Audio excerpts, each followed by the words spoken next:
10 മാസം കൊണ്ട് നേടാം. ഇത് സിമ്പിളല്ല, ഇത് ഒറ്റയ്ക്ക് പറ്റില്ല. ഇതിനു വേണ്ടി നമ്മൾ ചെയ്യേണ്ട എന്തൊക്കെയാണെന്നുള്ളത് നോക്കാം, അല്ലേ?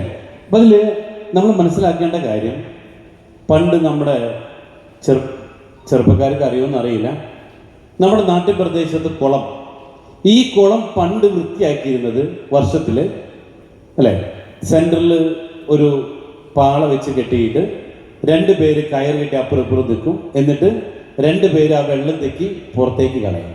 അവർ ക്ഷീണിക്കുമ്പോൾ ഫ്ലോ കുറേ അടുത്ത ആൾക്കാർ വരും. അങ്ങനെയാണ് പണ്ട് കുളം വറ്റിച്ചിരുന്നത്. പക്ഷെ പിന്നീട് എന്ത് വന്നു? മെഷീൻ വന്നു. മെഷീൻ വന്നപ്പോൾ എന്ത് വന്നു? ആ മെഷീനിൽ ഒരു പൈപ്പ് ഉണ്ടാവും. ആ പൈപ്പ് കുളത്തിലേക്ക് ഇറക്കി വെക്കും. ഫുട് വാൽവ് ഒരു കൊട്ടയിൽ വെക്കും. കുറച്ച് പെട്രോൾ ഒഴിക്കും. മെഷീൻ കറക്കി സ്റ്റാർട്ട് ചെയ്യും.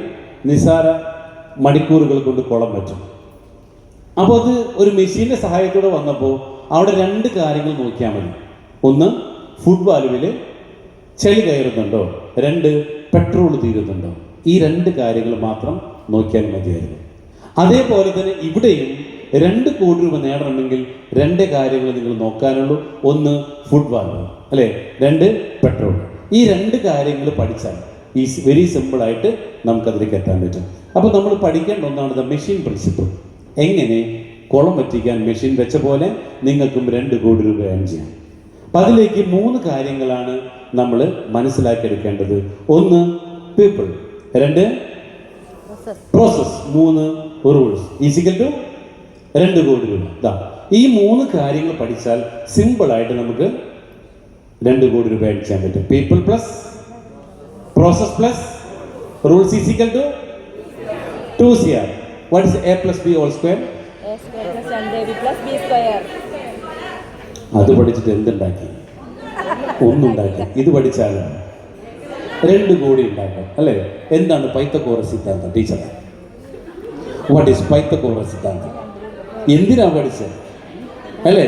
കോസ് തീറ്റ ടാൻ തീറ്റ എന്തായിരുന്നു? എന്തിനാ പഠിച്ചത്? പക്ഷേ ഇവിടെ നമുക്ക് പഠിക്കാം, അല്ലേ, ഈ 3 റൂളുകൾ. ഈ 3 റൂളുകൾ പണം ഉണ്ടാക്കാൻ വേണ്ടി മാത്രം, അല്ലേ? നേരത്തെ പറഞ്ഞു, എന്തുകൊണ്ട് നമ്മളൊരു സമ്പന്നനായില്ല? നമ്മുടെ പൂർവികർ പണ്ട് കുരങ്ങന്മാരിൽ നിന്നും മനുഷ്യനായി. ആ മനുഷ്യൻ ഗുഹകളിൽ താമസിക്കുന്നു. ഗുഹകളിൽ താമസിച്ച് വിശക്കുമ്പോൾ പുറത്തു പോകുന്നു, വേട്ടയാടുന്നു, ഗുഹയിൽ കൊണ്ടുവരുന്നു, പാകം ചെയ്യുന്നു, കഴിക്കുന്നു, ഉറങ്ങുന്നു, പിള്ളേരുണ്ടാവുന്നു. ഇത് തന്നെയായിരുന്നു, അല്ലേ? ഇത് തന്നെയാണ് ഇന്നത്തെ എംപ്ലോയീസും ഫോളോ ചെയ്യുന്നൊരു രീതി.